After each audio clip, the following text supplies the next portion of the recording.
welcome. Thanks for coming to NEDCamp. Thanks for coming to my session, spending a little bit of your precious time with me today. My name's Chris Wells. I am one of the co-initiative leads for the Project Browser Strategic Initiative that Dries announced a few years ago to get a mechanism to shop for, download, and install modules on your site through the UI with the click of a button. So I've been sort of spearheading that with Leslie Glynn, also a NEDCamp organizer and my coworker, and so the two of us are sort of the co-initiative leads of this project. If you want to find me anywhere, I'm Chris from Redfin, most places, Drupal.org, the Drupal community Mastodon, GitHub. Not that there's very much cool things on GitHub for me. So today, I'm just going to talk about how you can create your own project browser if you want to, but it also talks about the architecture of the module and how it's assembled, and there's some other useful information that you can get from this as well, even if you don't necessarily want to build your own project browser plugin. So, we'll just start with sort of where we're at today, which is actually stable release. So when I was in Vienna for DrupalCon Vienna, we actually did stable releases for project browsers. So I was just checking out our stats, and we're kind of growing by about 1,000 folks a month. A lot of that probably bolstered by Drupal CMS adoption. So people that install Drupal CMS, they get project browser out of the box there. So this is a project browsers. I'll say this, most interested audience right now is Drupal CMS. They're driving a lot of the development and the new features and making it work inside of Drupal CMS, because easily applying recipes and installing modules is sort of a key tenet of Drupal CMS. So I'll give you sort of a quick demo. Where to start? I'll start at the beginning. So, man, I thought I just did the security updates yesterday, man. Oh well. Sorry for the big ugly message. What we do with Project Browser is we're sort of inserting some additional tabs in between your usual list and uninstall tabs on the modules page. Each one of these tabs is a Project Browser source plugin. So we're going to learn how we can make a new plugin here today. So if you look at the recipes plugin, it's got a little search filter here and some sorts. These we need to deal with. There's an open issue for that. And then it shows you all of the way that this plugin specifically works is it shows you locally available recipes. So this is not calling out to Drupal.org and looking for recipes in the community at large. It's just local recipes. And as of today, that's enabled by default when you turn on Project Browser, as is the Browse Modules plugin. The Browse Modules plugin does call out to Drupal.org and actually use real sort of somewhat live data about modules and their availability. So more filters here. You can see there's a search filter, but there's also categories and a couple of checkbox filters for being able to say, only show me things covered by a security policy, things with a stable release, things that have opted into security coverage. For example, turn that on by default. We kind of want to encourage people to use those modules that opt into security coverage, but for advanced users, you can uncheck that box and see more things. So if we uncheck it, it updates automatically. And if you noticed, it went from kind of 5,700 to 6,800, something like that. So an additional 1,100 modules now available to me that don't have security coverage that you can sort of get through there. You can actually install these modules with a few clicks, and there is a way to configure this to not be sort of a shopping cart model, but that's the default if you install it on your site today. You can see that down at the bottom, we're adding some modules sort of to our cart, And when we've done all our shopping, we kind of check out by hitting install selected projects. And it has just turned on the token and path auto modules for me right there. It happens a lot faster than it does on the regular extend list page because that page scans the file system every time. And so it takes a long time to sort of reload that page, especially the more modules you have. This is a little bit of a cooler interface. You saw how quickly that happened to just turn it on. One of the reasons for that is because I have those two modules already in my code base. So it doesn't have to download anything. It's not doing any composer operations. But if I have a lot of modules installed in this particular instance. Let's see. All right. I probably don't have editor advanced link. Let's find out.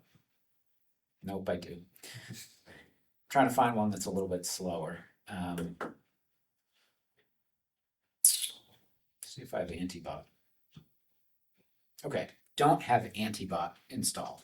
So what this is now actually doing is it's taking a copy of your site, putting it in a temporary directory, then attempting to composer require Antibot in that temporary directory.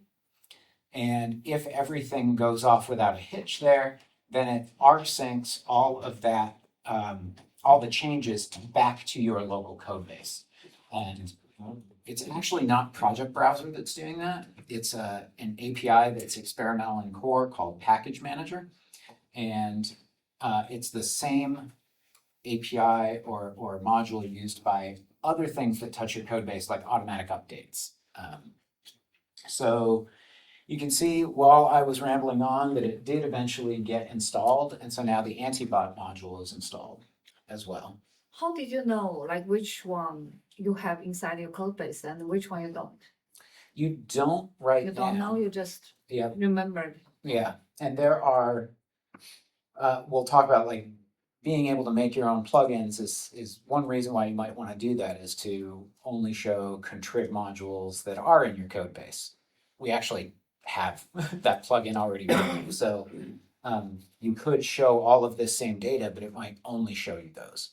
The other thing we're thinking about doing, probably will do, is add a filter up here to say only show available in my code base. It probably wouldn't say that because that's not very user-friendly language, but some way to sort of figure out how to make that a filter, because someday we'd love to actually just replace the list page and just have you use Project Browser to enable and potentially uninstall modules as well. So that's kind of the current state of where we're at. There's also, filters by category. So if you just are looking for just accessibility modules, anything tagged with accessibility is here. So there's 79 results now that are just in that category. We did a lot of work early on to actually identify and refine the categories that were available on Drupal.org. And we've been pretty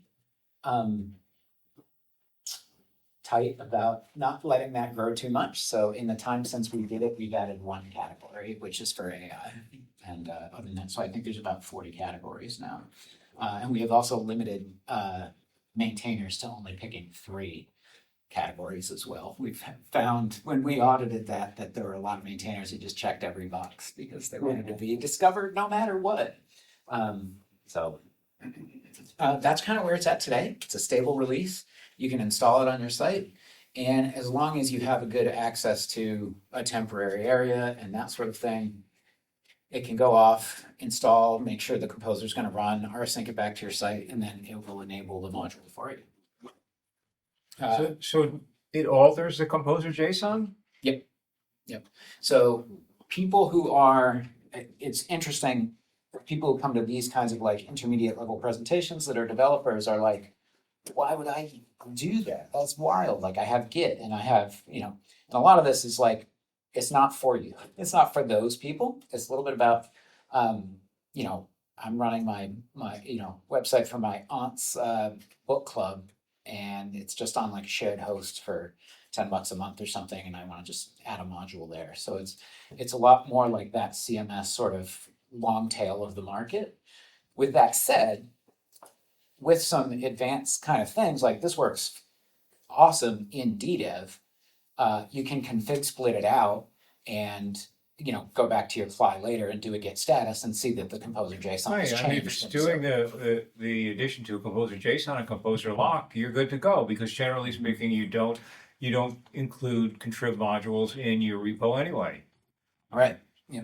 So it kind of depends. There's both of those models are available to you, and then it's like now trying to figure out something like, well, if I'm on Acquia hosting, could I actually do this in live dev and do a commit and push it up? And Pantheon would like maybe a specific multi-dev or a dev let me do the operations, but not on test and live. And I can we can start to try to bridge the gap between like robust Drupal hosting platforms and being able to use Project Browser, and sort of opening up those markets to the low end of or the long tail of Drupal developers. So that's kind of the current state of affairs. Like I said, stable module. I encourage you to go ahead if you think it's useful or quick to be able to kind of shop through the UI and do that. Oh, I did want to show. So these Project Browser source plugins that kind of show up in the middle, there's also some configuration that is available for Project Browser. It's under the development section. So here you can actually change what sources are enabled. So there are 3 other plugins here that are off by default. But if you wanted to turn on core modules, you could turn on core modules. And now I can actually go through and see all of my core modules, and it'll show me here which ones are installed and not. These are all obviously also in my code base because they're in core. So I could, turn on ban very quickly, for example, here. And I'll just show you, there's also these tasks here. So once a module is installed, this kind of replaces on the list view after you enable a module, you get those tasks as well. So you can, go and configure automated cron from its link. So let's say we want to make our own. Why would we do this is probably the first question. So reasons that I can think of are, well, I'm an organization and I host some recipes specific to my, say, university. Let's say I have sort of the idea of like a multi-site installation where I have a big university and I want to offer a web presence to every one of the clubs on campus, right? And so I can spin up a site for them really well. Some clubs will want the events feature and some will not. Some clubs will want a news feature and some will not. You can provide through your own custom source plugin a way to enable just those recipes that you are interested in providing in that sort of distribution. Loaded word, maybe I shouldn't have said that, but that's one example. Or maybe you're an agency and you have your own opinionated custom modules for different sites, and you want to just provide a tab for just your agency's modules or something like that. That's why we might want to write one of these plugins. Can also write plugins to enable things that don't have plugins for them yet, right? So we can enable recipes or apply recipes and enable modules right now. There's not a theme browser, but we actually could make a theme browser by with the same logic, making a plugin for it. So the first thing about the API is we'll cover the JavaScript API, probably the fastest slide. There's no JavaScript API. So this is a progressively decoupled app. It's actually built in Svelte. And so the actual project browser, what's in that main frame there, is built using Svelte and is off limits for the most part. Now, the exposed API is entirely on the PHP side. So what you could do is obviously fork that, or you could create your own completely new decoupled front end in React that you think makes the project browser better. And you could even contribute that back, and that would be fine. So you don't really get any ways into the front end unless you kind of want to rebuild the front end. The project. So Now we're going to get back over on the PHP side. So this is the most sort of fundamental piece of Project Browser is this project object. And it's actually a really pretty simple object. It just has a bunch of properties on it for the most part. And that is in project.php. So there are like a bunch of properties, but you can leave a bunch of them null or empty array or something if you don't have that information. And what I don't remember is, no, it's not here. So let's come over here to project PHP, and I'll bump this a little bit. Oh, that's super dark. Yeah, I keep using the solarized dark. There's a P. B. Myself? Oh, that would help as Yeah. well. Yeah, that would do it. Is that better or worse? Oh, thank you. All right. So these are all the parameters of the project object. Most of them are fairly easy to understand. The machine name, the body, the title, the package name for composer, whether or not it's covered or maintained. And those are not required. So you can kind of see you can pass null for that. And we just want, oh man, my laser pointer actually presses F5 when you hit that button. So I'll point with my fingers while I'm here, while I'm in VS Code. So a lot of these are nullable. The one that I probably want to call your attention to is on line 40 here, is compatible. That is required that you specify that one way or the other. You can just specify true all the time if you know that it's, if you don't have another way of setting that and understanding whether or not it's available. So when Project Browser makes a request to the backend to ask for modules, or ask for projects, I should say, it will say what version of Drupal it's currently running. So if you can say, oh, I'm only going to send back ones that are compatible with Drupal 10 or 11.2 and below or something, that's what that is compatible is for. With that said, there are some plugins where we just force is compatible true all the time, because if it's not, if Composer can't actually find something to install, it will error during the installation process and say like, it'll give you the text of the Composer error in a modal just to kind of say like, yeah, we had a problem. We couldn't find a release that's compatible with your constraints. So we do take some images for the project. That could be obviously an empty array as well.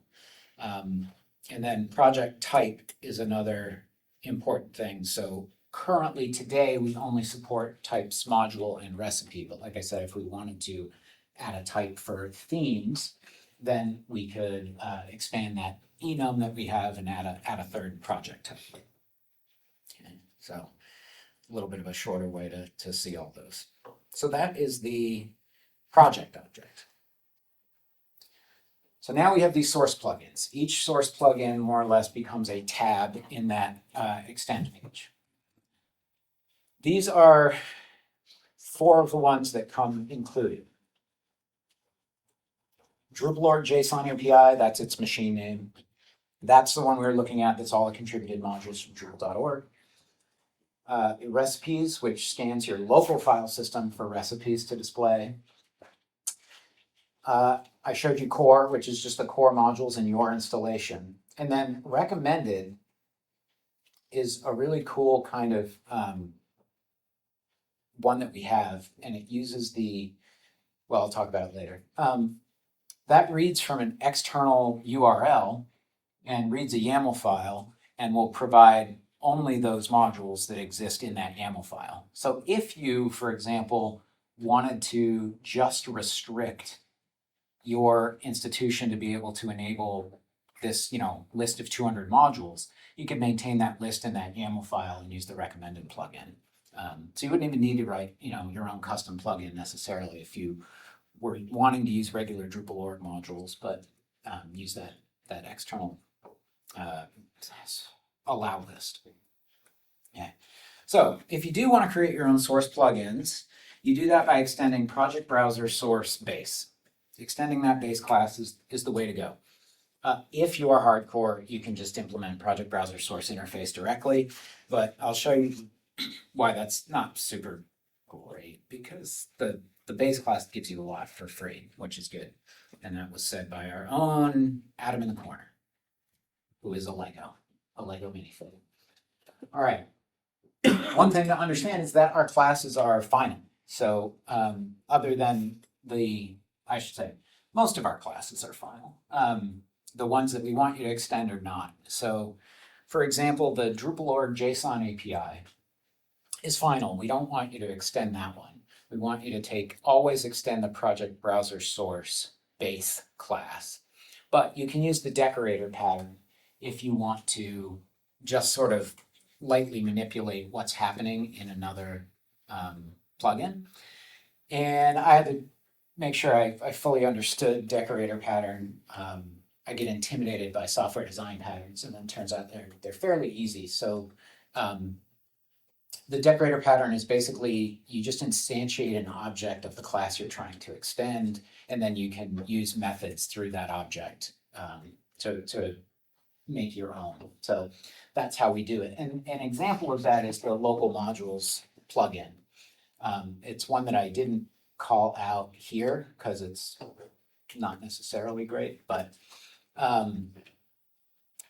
local modules was kind of invented because we were trying to provide a demo experience for, at the time, Drupal Starshot, Drupal CMS, and the hosting that we had, it wouldn't let you actually download and install modules because it needed that temp directory and needed to be able to write to the code base, and we didn't have that kind of access to write to the code base.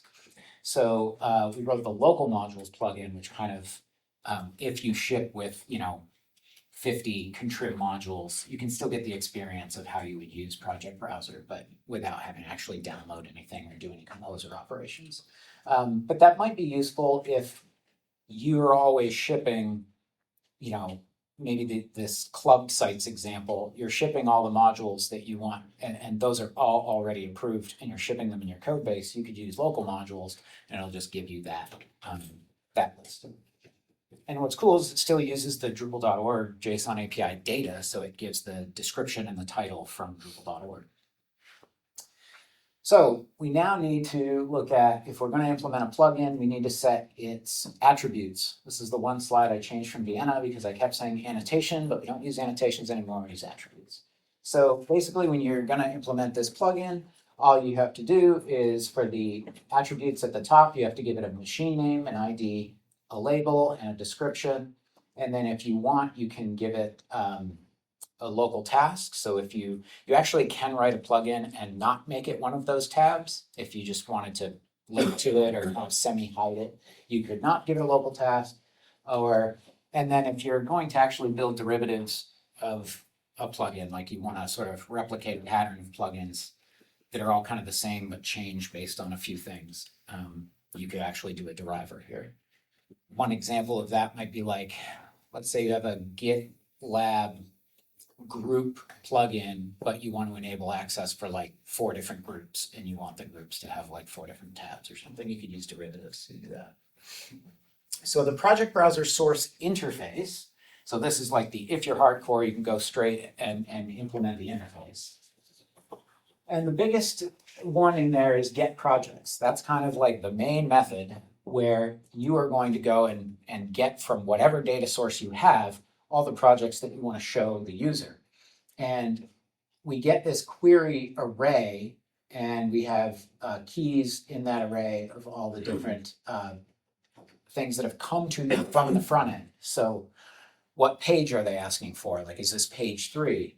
How many elements per page? What field are we sorting in what direction? What search term, categories, security advisory, machine name, that's all expected in the query from the front end to the back end. So given all that query information, you now go and fetch from whatever data source you have, the data that you want to provide, and give it back to them. And this returns a project's results page, which is another object we have, but you probably don't need to worry about that. And I'll explain why in a minute. we also have get filter definitions. So if you recall, when I was showing, recipes just had a text box filter, and that was kind of it. But the modules one had, is secure, is maintained, categories dropdown, and the text search. So it's up to the plugin to say what filters are allowed on this source. And we have three, that you can provide. A drop down, a text box, and a checkbox. Text box, drop down, checkbox. Yeah. If there was some other sort of UI widget that you needed, we'd certainly be open to MRs. So here we say what filters are allowed. There's also get sort options. So you can actually specify what ways people can sort your data by if you want to. I'll talk about it in a minute. And then get plugin definition, which is, it comes along for the ride. It's like all plugins have this plugin definition. So again, you're probably not going to need to worry about that. That's the, if you're hardcore, implement the source interface. Point is, like, you don't really have to implement the source interface. You just should use Project Browser source base and extend that. So one thing that's cool, there is currently not a UI for this, but Project Browser sources are configurable. So they have methods for the default configuration, set, and get config. So you can, like, for example, with Drush cedit or something, you could change configuration for your sources. For example, that recommended plugin, which goes and fetches that YAML file from a particular URL, you can actually change that config and point it to a different URL for your YAML file. Get sort options is implemented by the base class. So if you want A to Z, Z to A, newest, most popular, and best match, then you can just not have to worry about get sort options. If you want to get rid of some of those or have different ones, then you could either call the parent and add to it or just make your own, whatever it is. The other thing that this source base gives you is this create results page. So that's pretty cool. I think I was saying that, like, your get projects is going to return a project's results page. You don't really have to worry about it because when you implement the base class, all you need to do is pass it an array of project objects and it will handle the creating that object for you out of that. So source base is good. So what does that actually leave you with? 2 methods to create a plugin, maybe 3 if you do need to affect the sort options. So all you really need to do is extend Project Browser source base, implement get projects, which is where the sort of, that's where the rubber meets the road, get filter definitions in order to say what filters are allowed, and then you could override the sort options if you wanted to.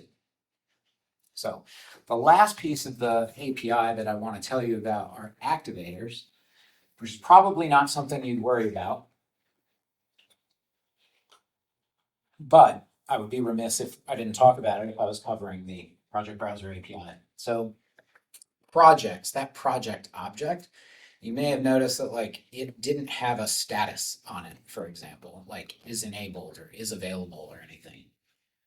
Projects don't have any idea about the state of the project on the site. That falls to this activator. And activators are just services that are tagged with a Project Browser activator, and you implement activator interface. So, a tag service is literally like in your services YAML, you put this tag on it. It's a Project Browser activator. That's all I mean by a tagged service.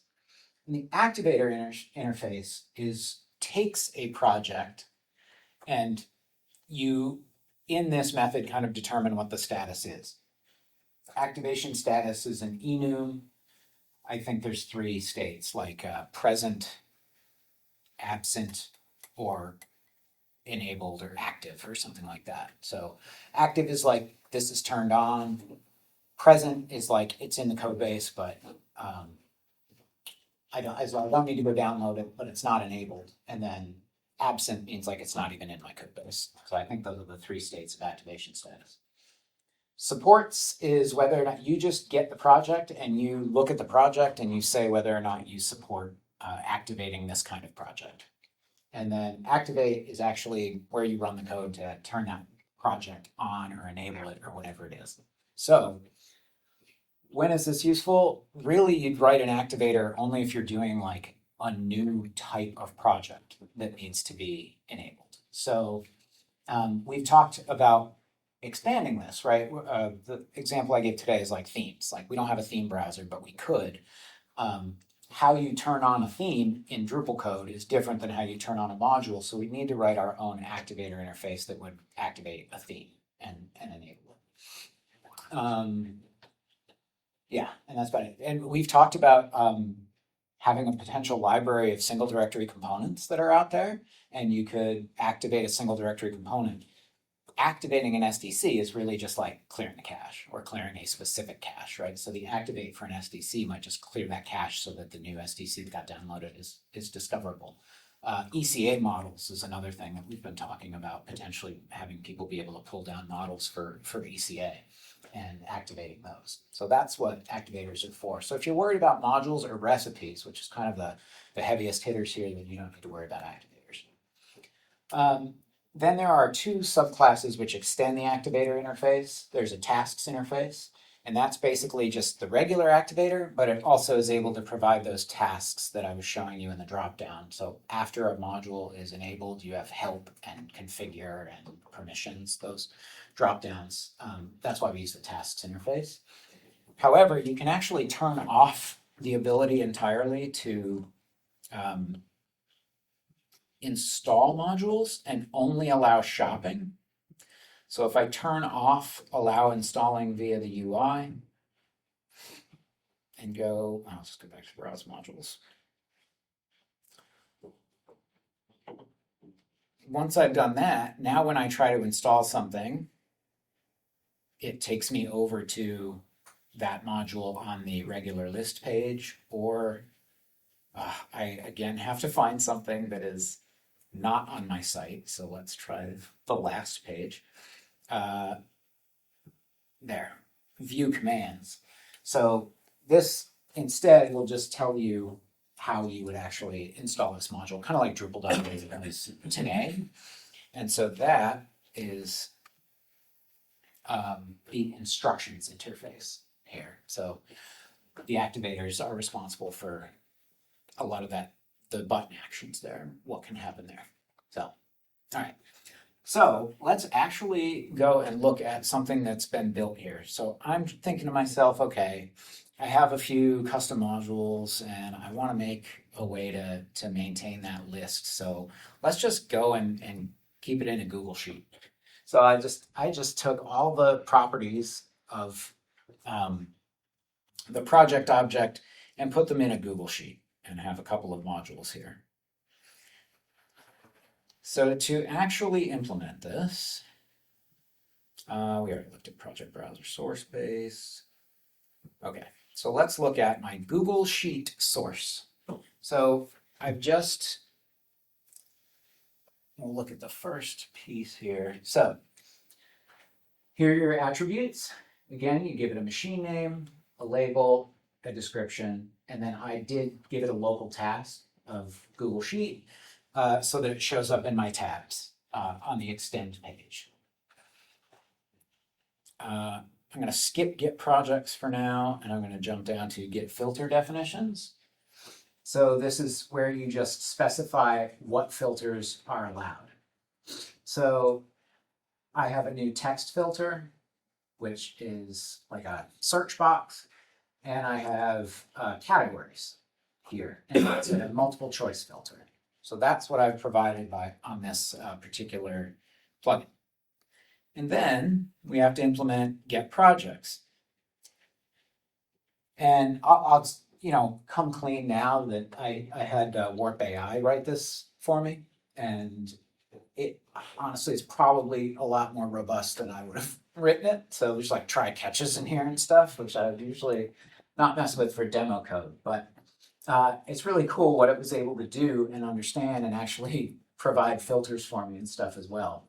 So what this does is it goes and fetches the Google Sheet as CSV data, parses that CSV, and then this is really a big piece that you'll always want to worry about is converting these rows or whatever you're fetching into those project objects. So it wrote a helper method build project, which takes the CSV row, calls all the getters and setters and stuff on the project object, and then returns it as a project object and builds it up just into an array of all projects. And then it goes in and it's doing more clever things like applying the search filter. So the way this one works, it's a small list and it's great. It just fetches everything on that Google Sheet and then applies all the filters and gives you back after that what you need. So then it applies the search filter, applies the category filter. I don't know why there's a machine name filter here. I think it might be when you get detailed information about a project in this modal, that might be possibly fetching that data for one specific project. So that's kind of a hidden machine name filter here, or it's a hallucination. It's one of those. And then it stores the total before pagination. So how many total modules are on this Google Sheet. I thought this was pretty clever. It actually gave me a helper function to calculate the relevance score. So like, if you put in the exact name, it has a relevance of 100. If it only starts with that, it's a 90. If it contains it, it's an 80. It's pretty cool. Handles the sorting, pagination, and then what you see down here is it calls that method in the base class, create results page. You can give it the total number of projects that match your filters, like 6,000. And then the projects is the array that will say like, 12, because it's an array of the 12 projects that we're showing just on this page. If you don't pass the total results, it will just use the count of what you give it. So it'll say that there's 12 when in fact there could be more, but that's better than nothing. And then it has a catch in here. So pretty cool. Pretty cool that it actually worked more or less first try. So I'm going to jump over to this other site here. And I wrote this in my own module. So I'm going to install that module. And then I'm going to go over to my project browser config page. And I probably need to do what everyone in Drupal always needs to do, which is clear the cache. And now we see that there is the Google Sheet source is now disabled, but available to be used. So I can drag that up and make it enabled. And I can go back over to extend and now see that I have a new plugin. And it gives me all the data from my Google Sheet. The Steven Segallery or Phil Murray projects from my modules here. Oh man, why are my images not working? Wait, I gotta flush the cache one more time. Not sure.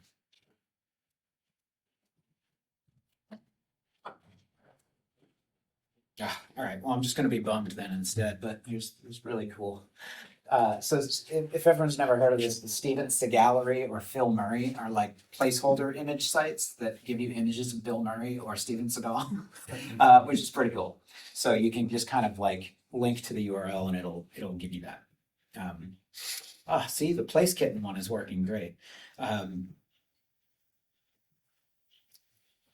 So that's it. We've created a project browser source plugin, and we've been able to go ahead and browse these. Now, you'll probably see here that my package name, if I can find it, is Drupal/Bill Murray or my custom /Steven Seagal, right? So these won't work.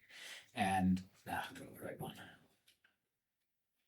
If I try to install that project, it's now going ahead, building that sandbox area in the temporary folder, and then it's going to run the composer operation to try to require Drupal/Bill Murray, and after a while, it's going to give us our composer error.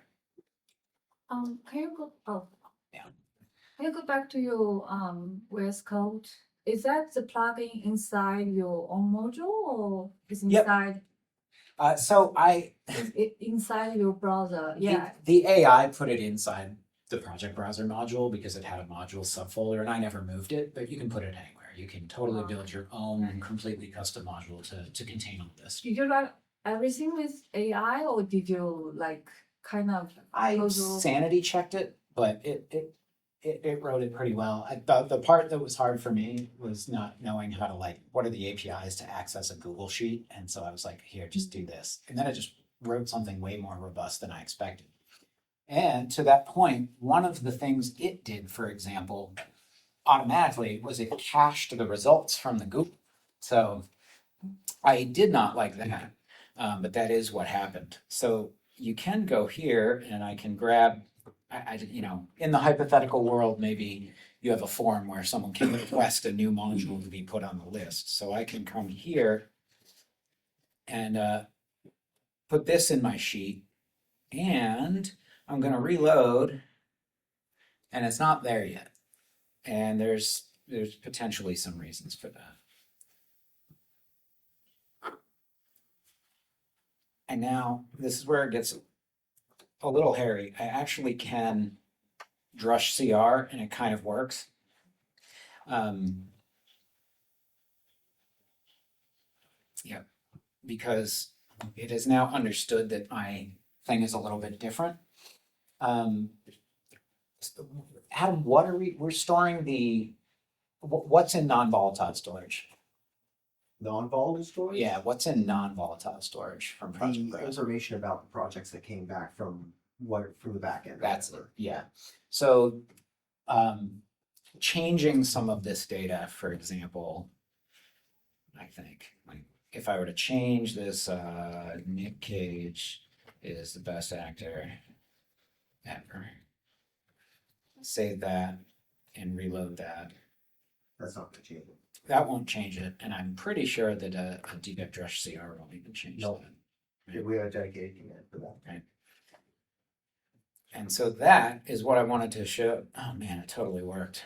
I'm so stupefied. I don't know why we need this anymore, but I'm going to show it to you anyway, because eventually there's going to be some reason where your changes are not showing up, and you're going to wonder why. And there are some things in non-volatile storage, not regular Drupal cache, but non-volatile storage, where we're caching the most expensive things that we want to know about. So here you may have noticed there's this separate sub-tab here for actions, and that will clear the non-volatile storage. So if you are developing your plugin and you're not seeing changes roll in, that's kind of your backdoor to just make sure that everything gets wiped out that needs to be. And there is that is also available as a drush command, pwdrush project browser storage clear. And so you can also clear it that way. And then the sort of undocumented way is you can also actually just go to the settings page and save it. And that will also clear the non-volatile storage. So that's just one little gotcha about stuff. And I'm mystified to this day why cache clearing does so many things that I didn't expect it to, but that's probably good. It means that clear your cache, which is a typical Drupal thing to do, will get you out of most things. So lessons learned. We don't want to cache our results unless you really want to, but that's what I was seeing was when the AI wrote in automatic caching for the requests to the Google Sheet. I was changing stuff, I was clearing non-volatile storage, and still it was I wasn't getting any changes there. So I had to actually get rid of the caching layer that the AI had written in. Again, you're going to extend project browser source space, get filter definitions and get projects, override sort options if you want. Probably only need an activator in really special cases. These, I think we've covered just about all of these, except there is also one more plugin that is really pretty stupid to actually enable, but it is basically documentation for writing your own project browser source plugin. So project browser source example has a ton of inline comments, has a README. And it's in that in the modules folder inside a project browser with the example there. So you can browse it on git.drupalcode.org and see how to do one. So we have that documented for you as well. If you're going to test the front end, you use functional JavaScript tests. For testing a plugin here, you can use kernel tests, and then there are examples here in the kernel test for the other plugins that you can sort of model any of your automated testing off of. And that's it. And you probably don't want that because that will give me feedback from my presentation in Vienna. But that's it. We are probably 2 minutes over, so I thank you for your time. But if you have questions, let me know.